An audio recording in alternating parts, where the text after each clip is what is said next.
Hi friends, मु आज पुणी एक कहानी नहीं आसी आपण मानक पई। कहानीर शीर्षक कर्मरु स्वर्ग नर्क। थरे जड़े वृद्ध बयसर अपराह्न पहुँची शेष चलीगले आरपारिकी। वृद्ध जनक थिले ईश्वर विश्वासी। जीवन काल भितर नीति गरीब गुरुबा दिनहीन लोक दान धर्म कर पुण्य अर्जन करुथिले। निस्व असहाय लोकंक हारी गुहारी शुणी पारुपणी साहाय्य सहयोग करथिले। वृद्धंकर एकमात्र पुत्र संतान भाविले तांको पितांकर आत्मा को स्वर्ग स्थान मिल जाऊ बोली।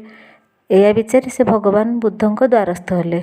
मथा नत करी करपत्र जोड़ी सम्मानर सहित निज मन कथा भगवान का आगे कही चलिले। हे भगवान, आपण दया करुणार अवतार, मते दयाकरी एभली उपाय बतातु जहाद्वारा मो पितांका आत्मा को स्वर्ग स्थान मिल पारिबो।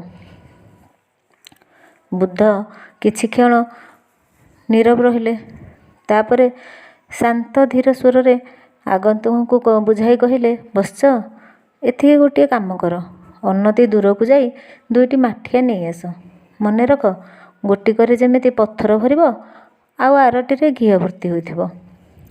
आखपाखरे कुळुकुळु नादरे गीत गाई नईटे बही जाउछि। एही दुईटी जाक माठिया को नहीं सेठाकू चल।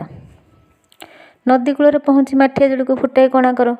या परे परिणाम कौन होउछि लक्ष्य करी मो आगरे कहब।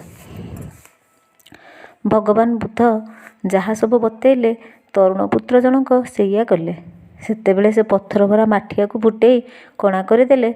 सबुजाक पत्थर खंड नदी जल रे बुड़ीगला। सेमिति से जेतेबेले घी भर्ती माठिया को फोड़ी कणा कले, नई जल सहित घी भासीबाकू लगिला। तही परदिन से युवकटी महात्मा बुद्धंक पाखक छुटी आसी सब कथा गोटी गोटी कर बखाणीबाकू लगिले। बुद्ध ताकू पुणी बुझाई कहिले, देख बस्च, एथर तुमे एमिति उपायटा करिपार जहाद्वारा पत्थर नई जल उपर भासीबाकू लागिबो आ घी भी पानी रे ऊपर भागरे लाखी रहइबो। भगवान बुद्धंक कथा शुणी तरुण जनक उत्तर देले, महाराज, ए तो एकदम असंभव। पत्थर तो जल रे बुड़ी जीवो आ घी भी जल सहित भासी जीवो। तापरे बुद्ध पुणी आरंभ कले, ठीक सेमिति तुम बापांक आत्मा क्षेत्र रे जदि सी सुकर्म करिथिबे तांकर आत्मा स्वर्ग लाभ करिवो, नहिले नर्कगामी हेबो। कौनसी कर्मकांड तांका कृतकर्म को बदलाई दे पारिबो नाही। समाप्त। Thank you. Hi friends,